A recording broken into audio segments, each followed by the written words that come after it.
नमस्ते दोस्तों, मैं अंजू शर्मा घर बाहर और दुनिया में आज मिनी कचौड़ीज़ लेके आई हूँ। और ये कचौड़ियाँ जो हैं वो आप महीने भर तक रख के आराम से खा सकते हैं। तो मिनी कचौड़ी बनाने के लिए हमने 1 कटोरी सत्तू लिया है और इसके अलावा कुछ चीज़ें और हैं, जैसे ये दो बड़े चम्मच लगभग सरसों का तेल है। इसके साथ ही हमने इसमें मिलाने के लिए 1 चम्मच अजवाइन, आधी चम्मच मंगरेल, उसके अलावा स्वाद के अनुसार नमक, और ये मिर्ची का अचार है। लगभग आप छोटा टुकड़ा मिर्ची का अचार ले लें, इससे इसका टेस्ट बहुत बढ़िया आता है, चटपटा सा स्वाद आता है इसमें, तो इसलिए हमने इसे मिलाई है। और इसके अलावा हम इसमें कुछ भी नहीं मिलाएंगे क्योंकि ये हमें काफ़ी दिनों तक रखना है, तो इसमें हम कोई भी लहसुन प्याज कच्ची चीज़ें नहीं मिलाएंगे। अब हम सबसे पहले क्या करेंगे, ये जो हमारे बेसन हैं, सॉरी जो हमारे सत्तू हैं, इनको हम छान लेंगे। बिना छाने आप ना यूज़ करें, तो चूँकि हमें इसी में मसाला बनाना है तो मैं इसी में छान ले रही हूँ। बाकी चीज़ें आपको हमने दिखाई दिया है क्या क्या है।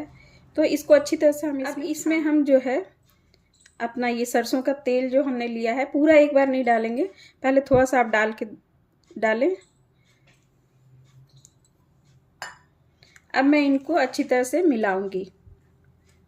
ये जो भी चीज़ें हैं, देखिए सारी चीज़ों को अच्छी तरह से हम मिक्स कर लें।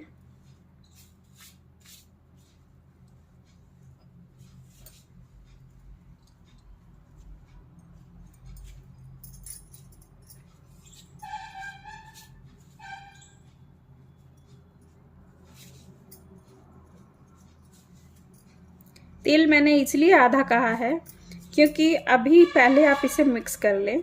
यदि आपको लग रहा कि इसमें तेल चाहिए तभी आप डालें, नहीं तो तेल ना डालें। वैसे कचौड़ी में सरसों तेल, जब आप सत्तू का मसाला बनाते हैं तो उसमें सरसों तेल ही डालें क्योंकि उससे इसका टेस्ट बहुत बढ़िया आता है। और चूंकि ये हमें ज़्यादा दिन तक रखना है तो इसमें हम कोई भी एक्स्ट्रा वैसी चीज़ें नहीं डालेंगे जो ख़राब हो सकती हैं। और इसमें जो हमने अचार का यूज़ किया है, तो इस मिर्ची के अचार से इस मसाले का स्वाद जो है वो बड़ा चटपटा सा हो जाएगा और टेस्ट भी इसका बढ़िया आएगा। क्योंकि सत्तू में खट्टे की ज़रूरत होती है, तो मैंने इसमें नींबू का रस नहीं यूज़ किया है, मैं खट्टे की जगह पे मिर्ची का अचार ली हूँ, क्योंकि उसमें ऑलरेडी आमचूर होता है। क्योंकि जब हम लोग अचार बनाते हैं तो उसमें आमचूर का यूज़ करते हैं, तो ऑलरेडी इसमें आमचूर है, तो खट्टे की भी एक्स्ट्रा अलग से डालने की ज़रूरत नहीं है। यानी एक छोटी सी अचार जो है वो आपका कई काम कर जा रहा। तो ठीक है, देखिए इस तरह से हमारा जो ये सत्तू है अच्छी तरह से देखिए तैयार हो गया। क्योंकि हमारा जो सत्तू है इसमें, और देखिए आप ऐसे जब इसको उठाएंगे तो ये आपका अच्छे से बन जा रहा है, इसका मतलब है कि इसमें आपका ऑयल जो है अच्छी तरह से कंप्लीट हो गया है।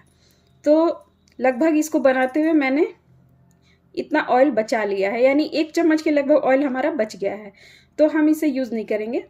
यानी इसमें कुल मिला के हमें 1 कटोरी के लिए 1 बड़ा चम्मच ही ऑयल का यूज़ हुआ है। तो इस तरह से हमारा ये फीलिंग्स जो है वो कचौड़ी का तैयार हो गया है। अब इसे हम साइड रख देते हैं। अब हम कचौड़ी का डो तैयार करेंगे, और कचौड़ी का डो तैयार करने के लिए हमने लगभग 2 कटोरी, इस कटोरी से हमें 2 कटोरी मैदा चाहिए। तो इसको सबसे पहले हम छान लेते हैं। ये 1 कटोरी मैदा, हमारी दूसरी कटोरी, तो इनको हम अच्छे से छान लेंगे। अब इसे हमें डो तैयार करने के लिए ऑयल चाहिए। इसमें आप घी का भी इस्तेमाल कर सकते हैं मोइन के लिए, और वनस्पति घी का भी इस्तेमाल कर सकते हैं। मैं यहाँ सिर्फ रिफाइंड ऑयल का ही यूज़ कर रही हूँ मोइन के लिए।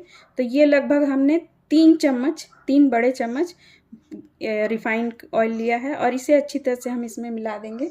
इसके अलावा साथ में हमने छोटा लगभग 1 पिंच, मान के चले 1 से 2 पिंच हमारा ये मीठा सोडा है। ये मैं इसलिए डाल रही हूँ क्योंकि इससे हमारी कचौड़ियाँ जो है बहुत अच्छी फूलेंगी। तो अब इनको हमें अच्छी तरह से मिक्स करके इसका एक डो तैयार करना है। तो अच्छी तरह से इसको मिक्स कर ले रहे हैं। अब मोइन हमारा कंप्लीट हो गया है, तो अब हम इसमें थोड़ा थोड़ा पानी डालते हुए इसका एक सिंपल सा डो तैयार करेंगे।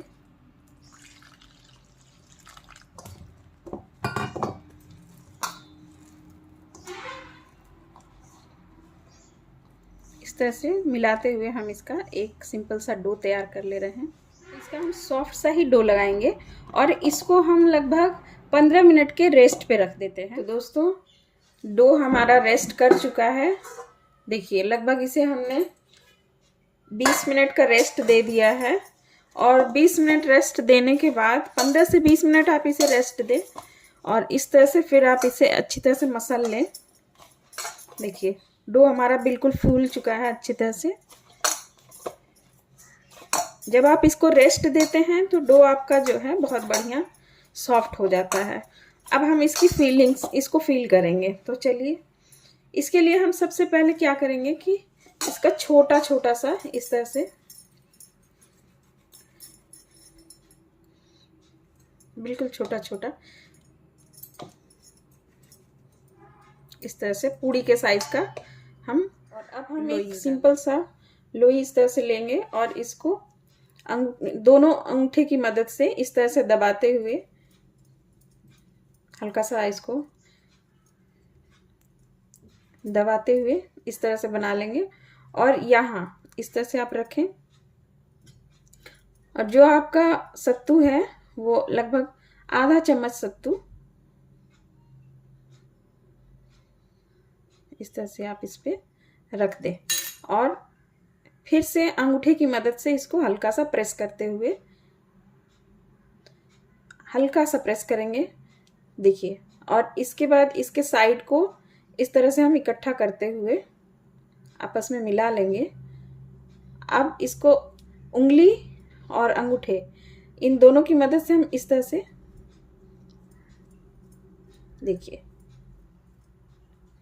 और बाद में यहाँ इस तरह से आप रख करके और आटा जो एक्स्ट्रा है वो आप हटा देंगे।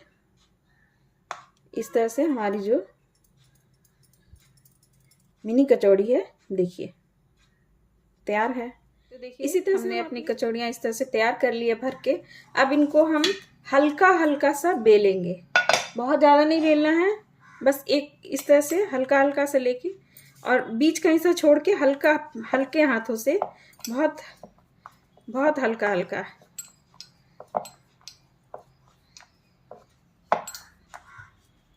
देखिए बस इस तरह से हम अपने सारे कचौड़ियों को बेल करके तैयार कर लेते हैं। बहुत हल्का ही हमें बेलना है, आप देख सकते हैं। देखिए मैं दिखा रही हूँ, बहुत हल्का इसे बेलना है। इस तरह से हम बेल के अपनी सारी कचौड़ियों से अपनी सारी कचौड़ियाँ जो है हल्का हल्का बेल ली है। अब चलिए इसे हम तल लेते हैं। हमने ऑयल गरम कर लिया है और हम एक एक करके अपनी कचौड़ियाँ जो है इसमें तलते हैं।